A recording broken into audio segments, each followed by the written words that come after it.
Hey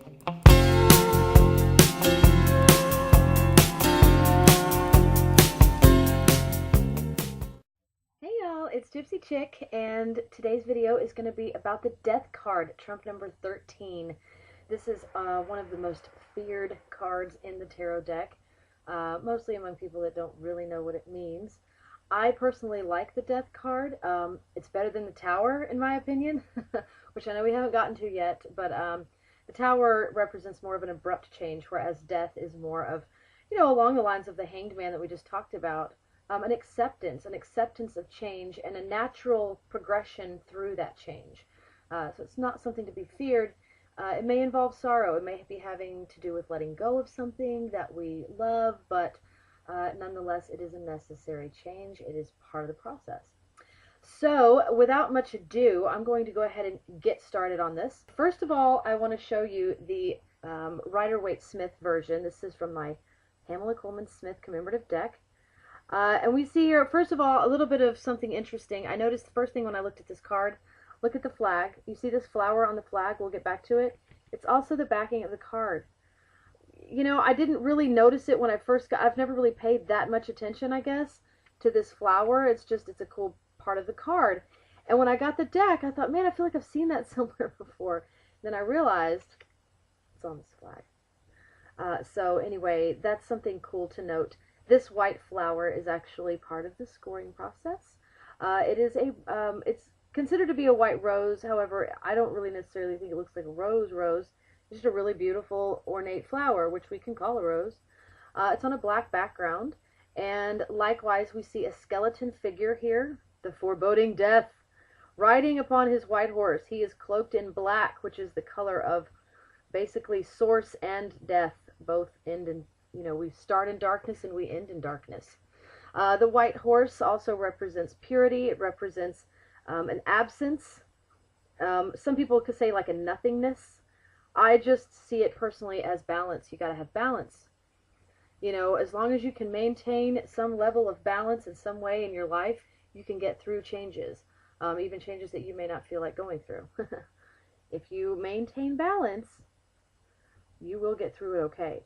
Now, an interesting part of this card that is unique to this card, and we'll see some allusions to this, but not in its entirety like we see in this particular version of the Death card, is all these figures that we see. I always have a hard time with which side I'm looking at. All these figures we see down here.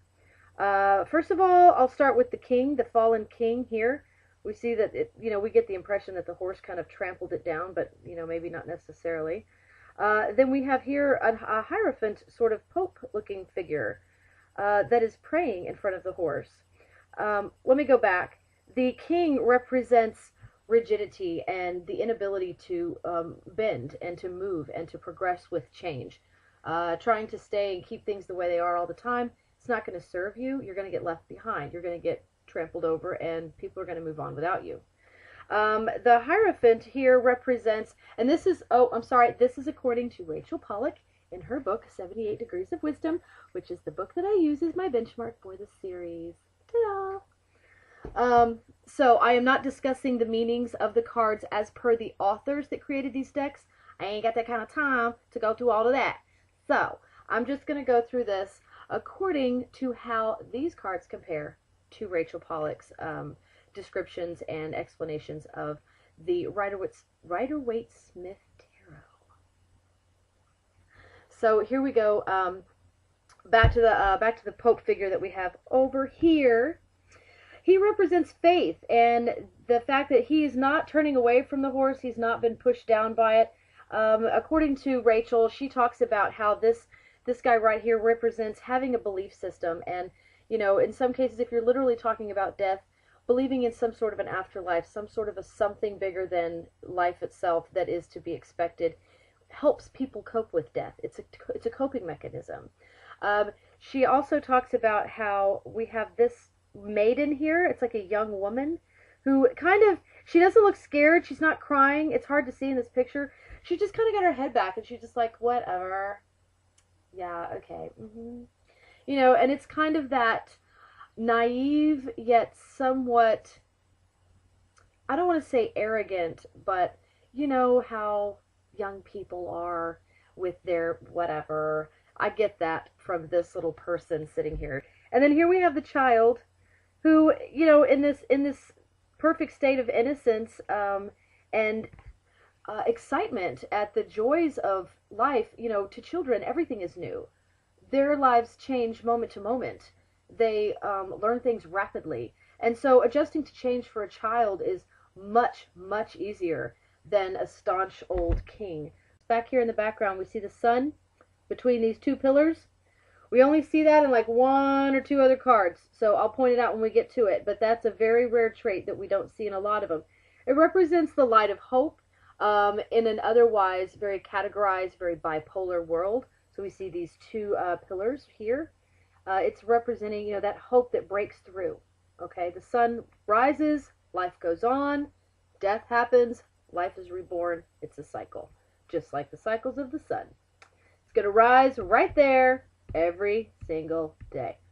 We also have a river, and it's hard to tell here, but there is a waterway going past here, and it's wide. It's a very wide river, and if you look right here, if you happen to have this deck, if I can move my big fat finger out of the way, you can see it, but this little place right here, that is a ship in the water that is floating by. Again, Rachel states that that is an allusion to the Pharaoh's boats that would take the souls that had crossed over and take them over into the underworld. The river Styx, can be compared to the Black Pearl. I don't know. But it's a vessel that carries the deceased from one plane to another. So that is what that represents. Again, this card is called the Death card. It's really more of a change card. It's a natural progression card. In fact, there's a card in my collection here that I'm going to show you later, and I love the title of it. So we'll get to it. So before I go into the high score cards, I want to go ahead and go over my older decks, my reproduction decks from the original, what I call the original 1450s versions of the tarot, which include the Visconti and the Minchiati. This is the Visconti. This is the Gilded Tarot, of course, as you can tell. So shiny. I noticed in the Hangman that they colored a couple of the hills blue. You see that? They did it again here. Which makes me wonder, is that the Golden Dawn influence of whoever this artist was that redid this deck that's maybe creating water where there wasn't before? Standing Skeleton. He is not on a horse, as we saw in the Rider-Waite-Smith deck. And he looks like he's holding a bow. I'm not sure if this is a snake or like a bow that maybe the string has disappeared because of the gilding. I would need to go back and do a little bit of research to confirm that. But it looks like an archer's bow. So that's the only place I've seen an archer's bow. So, yeah. But we do have the classic skeleton, death skeleton standing there with a shroud around its head. It's interesting. Pretty straightforward. Personally, I'm not crazy about this one because I don't get that feeling of change. This is that foreboding. What the hell does this mean? What is this? This is what? So I don't get any hope here. I have no hope. In fact, all of these old cards are a little bit spooky. We have the Minchiati Tarot, which came out around the same time as the Visconti, and we see here that this death is even scarier and creepier than the other one. This one has the scythe. Now, I want all of you to take note of the scythe, which is this little hedge cropper here that he has in his hand. We're going to see those again. Those didn't go away in the Minchiati Tarot. Those hung in there, and there's some modern decks that have made use of the scythe. In fact, more than I thought there were. So, we'll be watching for that. And of course we have the horse rearing up, and you can watch for that too, because while Arthur Waite's version had a horse stepping rather than rearing up, we still see this reared up horse in a lot of cards. So that also managed to stand the test of time. So these two came out around the same time, but you can see that there are very distinct differences in the way that they're represented. They're both kind of spooky. This guy's a little more intimidating and maybe getting negative energy off of it than this one. This one's definitely more peaceful. He's just like, yeah, I'm dead. I'm death. You know, I've come to collect your soul, but I mean, it's cool. And this guy wants to harvest your soul angrily. There's a big difference in just those two early cards. And then I have my Marseille Tarot, and this one is from 1750, and that's just nasty, y'all. We have the Death again, and we have a Scythe again. The horse is gone in this version, and if you look there, it's as if these people have been literally chopped down. Do you see the pieces of people laying around? I'm going to go again. I'm not getting a lot of positive energy off this card. We do see new growth among the heads and severed limbs. So we can maybe dig real deep among the thumbs and eyeballs and find new life. That one is also kind of scary. So that's where the rest of these tarot influences came from. This was where it all started. So let's move on. Paulina Tarot actually took first place this time. I know, I was so happy to see it. Here we have a beautiful death card. The only thing that this one did not have was those figures that I talked about. And I'll tell you, in case I didn't say it already, none of them had all four of those figures. None of them. So I gave credit for having figures, period. So anyway, here is the So here is the Paulina Tarot. There's a lot going on, so I'm not going to go into all of it. Obviously, there's some figures here in the tree. I mean, her things are like hidden picture cards, so I can't go into all of it. But we have the horse rearing up. We have Death dressed in black. We have a white horse. It looks like this could be a phoenix down here. It looks like this could be a phoenix. I'm not really sure. It looks like it, though. And then we do have the flower on the flag there. If you look, it's similar to the Pamela Coleman Smith one, but not exactly the same. And I guess that's it. And of course, it's called the Death card. Some of these actually did change the name. Oh, the other thing was, we still have the sun, and again, it's hard to see, but right here around where my fingers are, there is a, where'd it go? There is an orange sun here, and then there is also a boat on the water. So you did still have the rising sun, and you had the boat. Very good job, Paulina Cassidy. Next, in second place, we have the Illuminati Tarot, which is like, of course, whatever, because all the time. Now, the Illuminati Tarot does have a figure. It just has the king here, and his horse is stepping, very similar to the way that the Arthur Waite's version of the Death card came across. We also see our pillars. We have our pillars back here in the background with the sun coming through, so that's very Waite-Smithy of them. And I want to bring attention to this flower. If you look at this version of the rose flower, you will notice that it is very similar to this rose version of the flower. So I just want to shout out to Eric Dunn. You are awesome for preserving that flower. That was really cool.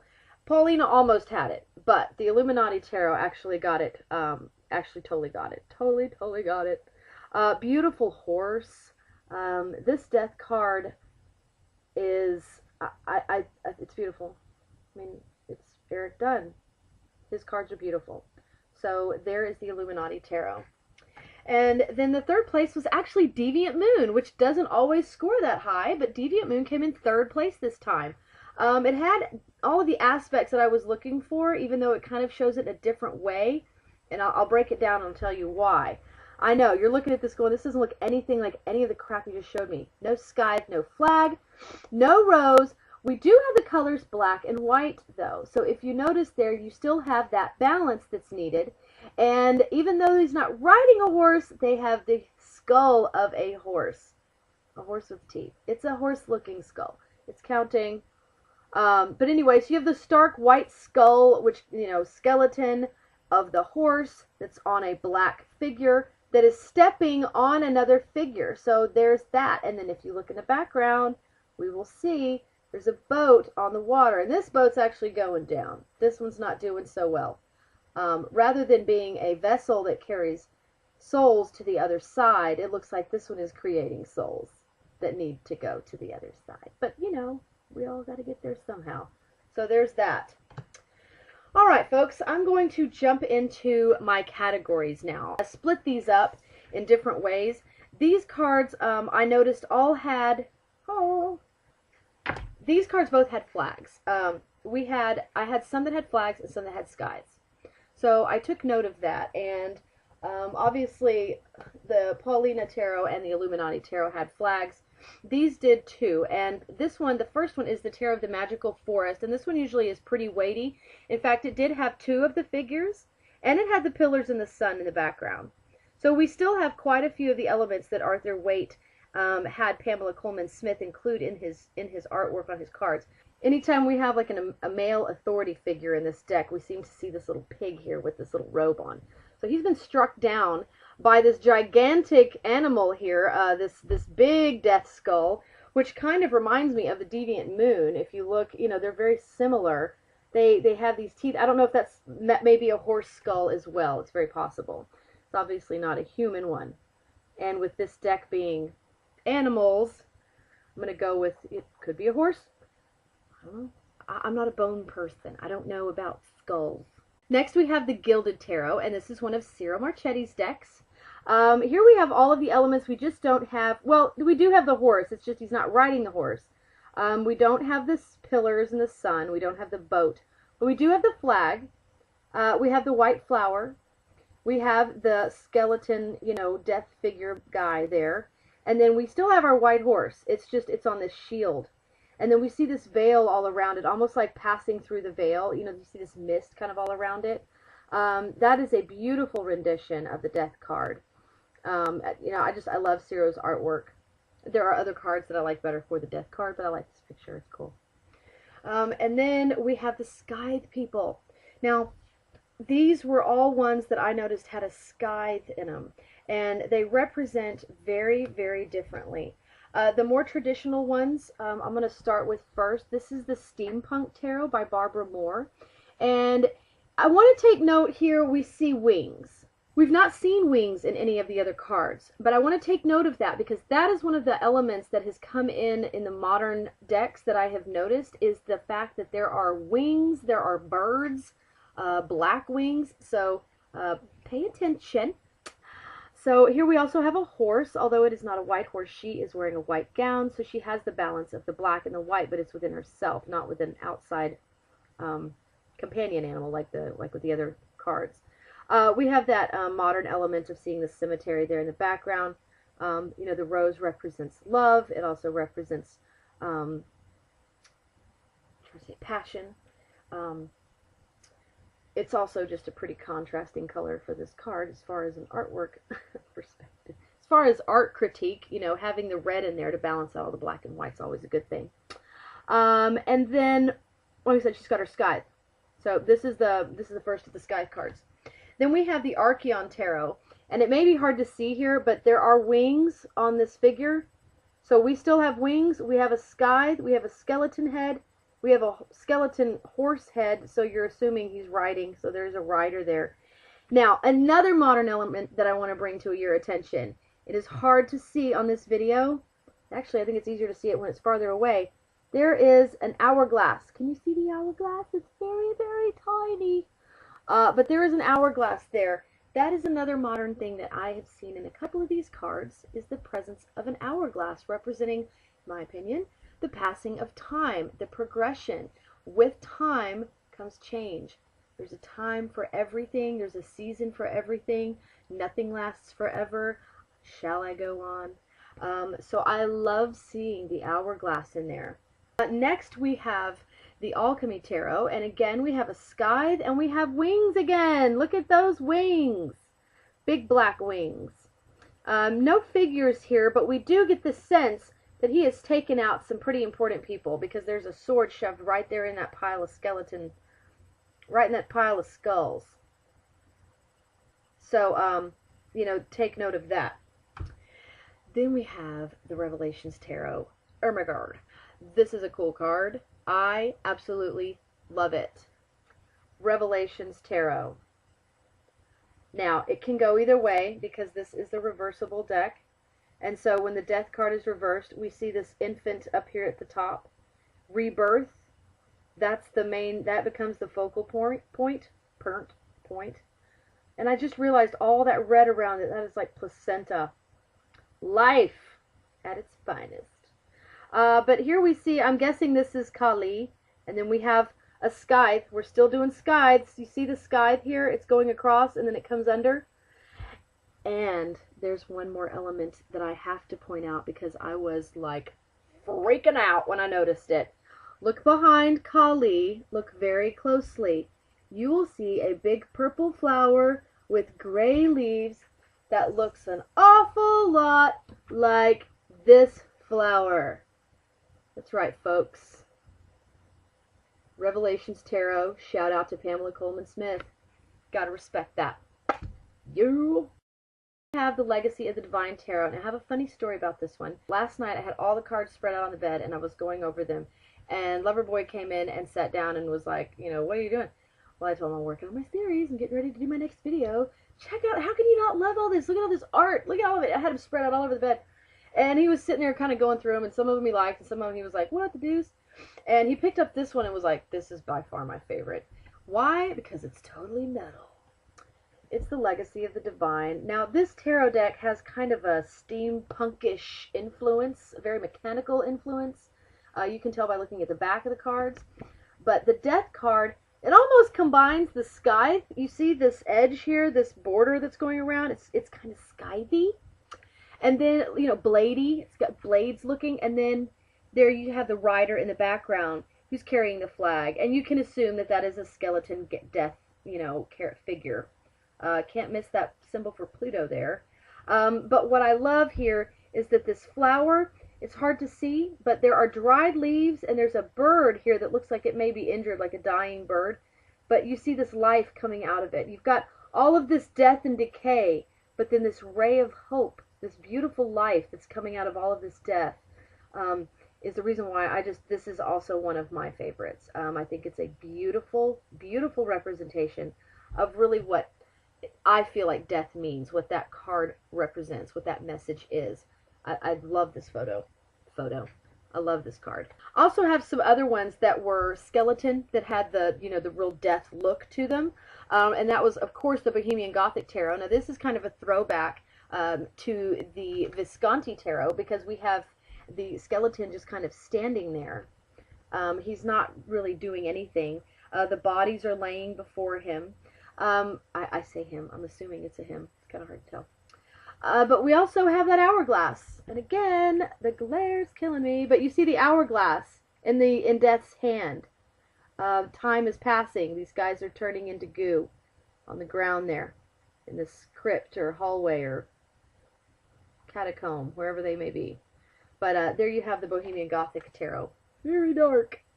Joie de Vivre Tarot. This is kind of fun. Loverboy did not like this one at all, but, you know, he's a manly man, so this was kind of a girly foo-foo death card. But I like it. I think it's fun. I think it's cute. You know, she's got her, like, electric blue hair, and she's flying on her bat, and she's so goth, and it reminds me of Ruby Gloom. Have any of y'all ever watched that cartoon? I love that cartoon so much. It's so stupid and funny, and I love it, and it's goth. It's like Baby Bat cartoon. Baby Bat TV. Anyway, this reminds me of Ruby Gloom a little bit. I don't know. It just does. If you've ever watched that show, you know what I'm talking about. Skullboy. But anyway, there is the Joie de Vivre Tarot. And I like the fact that it's like it's flying into this light. You know, this is a very upbeat death card. She's actually going through the tunnel. She's going to the light. I wonder if her name's Caroline. Go to the light, Caroline. So there's the Joie de Vivre Tarot. Then we have the Hobbit Tarot. Again, I know, I say that every time. I just don't deck. I have a hard time with it. I know it needs a fair chance. I'm just not the right person for this deck. I'm going to find it another home one day. But not now, because I'm doing my tarot art series. So here we have the Hobbit Tarot. You know, we've got the skull in the background, and then obviously this ogre, or I'm having a brain fart. Orcs. Orc! There it is. We have an orc that has fallen to the arrows of the hobbits and the dwarves. And, you know, I don't get a lot of hope. Or maybe there's hope in the fact that the orc is dead. We'll go there. Okay. Alright. Well, that'll work. But, yeah, not one of the Not one of the more happy ones. Finally, we have the group that decided to really go rogue and didn't put a skeleton in at all. There's no skeleton in these death cards. They don't look... Well, no, I'm not going to say that because some of them look very, very dead. But there are no skeletons. There is one skeleton, but I'll get to it and I'll explain why it's not in the skeleton group. The first one we have is the Spring-Heeled Jack from the Steampunk Gods of the Machine deck. And this is him right here. I get this... I don't know if it's the glowing eyes or if it's the mechanical legs, but I get the feeling of, like, Iron Man. It's like steampunk Iron Man. I like it. I did read a little bit in this guidebook because I was just really curious as to where that came about. And it's actually quite fun. The Spring-Heeled Jack is kind of like Death and Peter Pan wrapped up in one. He comes and just kicks and jumps on everything and destroys things that it's time for them to go. Old buildings, I guess, I don't know, I'm assuming maybe not people, I'm hoping, but, he clears things out. He pops around and when something it's time for it to go, he destroys it and gets rid of it. So that's kind of the, again, I scanned it. I didn't read it in depth, so if you're a big fan of this deck, please don't, I'm not trying to dismiss it, but I didn't go into all of that deep stuff. I'm focusing on the one book I'm reading. I have to focus. But anyway, I've mentioned it a couple of times. I'm kind of looking forward to using this deck just because it seems cool. I also want to note here we have birds in the background, and he's over a city, not water. I know it may look like that in the video, but that is a city that he's looking down over. But we've got the birds. So he doesn't have the wings, but we have this feeling of this freedom, this sense of freedom that comes with letting things go. So I like that card. I think that's a cool rendition. Ciro Marchetti's Tarot of Dreams. Not my favorite. I like snakes a lot. I really like them a lot. And I don't mind them being in the death card, but, because you have the tie to the Egyptian, oh, dang it. I can't think of his name right now. Not Horus. Set. You get the feeling that you get that set aspect to it. And of course it's got all the zodiac signs on it. I don't like the guy. I don't like the guy. It's just me. Just my opinion. I'm not crazy about the guy. Sorry, Ciro. Can't win them all. Vertigo Tarot. Actually not too bad. I'm not a crazy big fan of this deck in general, but this is kind of a cool death card. I like the flower. I love that eye. I think the eye is really cool. This is a pretty chill death card. It's a very serene death card, and I don't mind it because it has that gentleness to it that, for me, kind of keeps it from being scary looking. I don't want a scary death card because I like to try to look at the positive of everything, and it's really hard whenever you've got this skeleton. It's really hard when you've got a skeleton screaming at you on his half-rotten horse. There's nothing good about that. Next, we have the Tarot of Vampires, which is a beautiful card, as usual. This is a beautiful deck. This girl is not decomposed. She's a vampire. She's just taking a nap. She's fine. We do have a snake again, so we still have that sense of, set, that influence, from ancient Egyptian mythology. My brain is fried, y'all. It's late in the day. We have the roses, so we do have an indication of life. Of passion, of verve, and so vitality. That's the word I'm looking for. Hang in there with me, guys. And then we have the black and white balance. She has the black roses on her head. She is wearing a crown of black roses. I'm not sure if you can see that. And then she has, of course, her white dress on. It's like she was buried in her wedding dress. So, beautiful rendition of the death card. Then we have the Tarot of the Hidden Realm. And this is a cool depiction. I don't know about this one as a death card though. Just for me, it's a cool picture. And again, I like the fact it's got this raven in it again. We're seeing these black birds all the time in a lot of these newer decks. But there's just something about, I don't get that. I get the feeling of the freedom that comes with it, but not so much a representation of change. For me, I would love to get feedback from you guys on this card because I don't get a lot from it myself when it comes to what I'm looking for in a death card. So if you can pull me out of my little rut when it comes to that, rock and roll. Shadowscapes Tarot, we have a Phoenix. Now, I love the fact that Stephanie Freeman Law and Barbara Moore decided to go with a Phoenix here. I think that is awesome. We have the sun shining up high. It is very hopeful. Phoenix is like that is like the perfect like, anti-death card way to represent death. This actually may be like the best way to represent death when you're trying to do it from a hopeful, positive standpoint. I love this deck for people that come to me for readings that really are not familiar with tarot at all and that have hangups and uncertainties about it, because it is so gentle and it's so easy to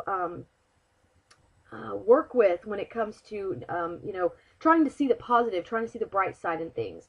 This card is a perfect example of how she does such a great job of doing that. Loving the Phoenix. It has hardly any aspects that the Pamela Coleman Smith deck has in it, but it does not matter. It has the same exact message. I love it. Love it, love it. Inner Realms Tarot, like I said with the birds, since we have moved into birds, obviously, we went from having a big raven overhead, I don't know, maybe pecking her eyes out. She looks like she's having fun, though. And then we have straight up bird. And so now we have moved into, like I said earlier, we had some that had the feathers and the big wings, and they represent that sense of freedom. And then with the Spring-Heeled Jack, we have the birds flying by. And now, death has become, has taken on the figure of the bird in these cards. Inner Realms Tarot did the same thing. A beautiful, beautiful wingspan here that they use to represent their death card. And the words that are on there are change, action, termination, and exposure, which I think is interesting. I guess that's that vulnerability that comes with accepting change and rolling with something. You have to kind of let yourself, I guess, be a little exposed depending on the situation at some times. So, especially like in relationships. So this is a really beautiful card. I do like the Inner Realms Tarot. They don't always get kudos from me, but they did this time. Then we have the Wildwood Tarot, and here again we have a big bird of prey enjoying some tasty carrion. So we still see that we have the balance of the black and the white. You have the white skull and you have the black bird. Then you have the others flying free up here, so you get that kind of feeling from it. But we also see that this is pulling this piece of flesh off of its head. We're literally seeing the process of death and life coexisting in one moment in this picture here. The death of that animal no doubt fed several animals, and this bird is he's the last one in line at the buffet, so you get the scraps, but you gotta eat, and this bird is thriving on what meager pickings he has left. Let that be a lesson to you all. Finally, last but not least, one of my new babies, along with the Revelations Tarot, is the Wild Unknown Tarot. And here we have a bird, and it is a skeleton. We have a bird that it's on its way out. This bird has almost passed completely on into another form. But it is awesome. It is an awesome, awesome picture. If you're familiar with this deck, every card has just a touch of color on it, but the death card does not. The death card is stuck to the black and white only, kept it simple, yet very complex, because there is a lot going on in that little scramble of bones there. Just shows you the fragility. Is that the right word? How fragile life is. How fleeting it is. This bird was probably on planet for just a wink. Just like the rest of us. It's just a smaller wink. It's like a super wink. Nano wink. But it's beautiful in itself. So there you have it, folks. The death card. There are all kinds of ways to represent this. I hope that you guys enjoyed it. Please feel free to make a VR. Share with me your decks and let me see your death cards. And let me know what you think about some of these. I'd like to hear what you guys think about, using the birds, using the Phoenix. What did you think about the Wild Unknown Tarot? Not the Wild Unknown. Yeah, what did you think about the Wild Unknown? But the Hidden Realm Tarot, I really struggle with that one. I struggle with that one even more than the Hobbit Tarot. I mean, you know, even the foreboding death cards, I still get that, you know, the death thing, you know. But with the Hidden Realm Tarot, I really, that one kind of, I don't know. I don't know. Anyway, you guys let me know what you think. I hope you enjoyed watching this. Thanks for hanging in there with me, and blessed be.